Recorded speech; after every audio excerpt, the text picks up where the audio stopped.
Located around 5 kilometres from Neuchâtel in the French-speaking west region of Switzerland, Felco is perhaps the world's leading brand name for garden secateurs, certainly Europe's. The company manufactures around 1 million pairs every year, as well as a range of other products for amateur and professional gardeners and horticulturalists. At its factory, much of the product finishing is still done by hand. However, part volumes have increased considerably over the past few years, so in 2011, the company invested in a Haas EC500 horizontal machining centre and a VM2 vertical machining centre. Soon after, Felco also purchased 2 DT1 drill tap machines, which are set up as a cell with robot loading, and have replaced conventional stamping to make 700,000 pairs of blades annually. Le premier choix des machines DT1 était un changement de processus de usinage. On a actuellement une chaîne de production pour les contre-lames 2, qui est un produit très important chez nous, qui a un gros volume. Aussi avec une base de machine qui a été étudiée et conçue par Felco, il y a environ entre 15 et 20 ans. Et actuellement, notre idée était de changer complètement ce processus. Non plus de étamper, mais de usiner les pièces. De ce côté-là, sur le marché mondial de la machine-outil, on voulait une machine avec des déplacements rapides et des changements d'outils rapides. La Haas DT1 est un compromis au niveau du coût et de la rapidité des déplacements qui est vraiment exceptionnel.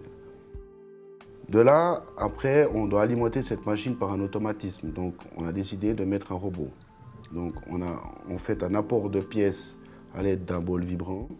Et après, en fait, c'est un robot avec une caméra qui amène à chaque DT1 la pièce dans le bon sens sur le posage.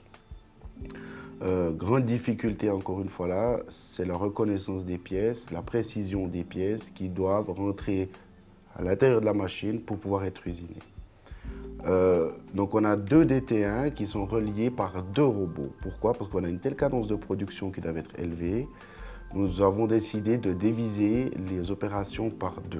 Donc on a en fait cette pièce ici, on a le premier côté et le deuxième côté de la pièce. Le premier côté est usiné sur une machine, le robot récupère et amène ça à la deuxième machine. C'est un deuxième robot qui va usiner le deuxième côté. Donc on a vraiment ce type de pièce qui est le gros volume annuel de notre production. Donc on a 2 DT1 sur la première machine. Donc ça c'est en fait l'arrivée de la pièce. Donc ici on fraise, ici l'essuie-sève on appelle ça, nous, ce qui permet quand on coupe le bois que ça évite que ça colle. On fraise aussi ce lamage ici. Tous ces perçages, ici, avec des tolérances dans les 3 centièmes, donc le diamètre du trou est tolérance à 3 centièmes.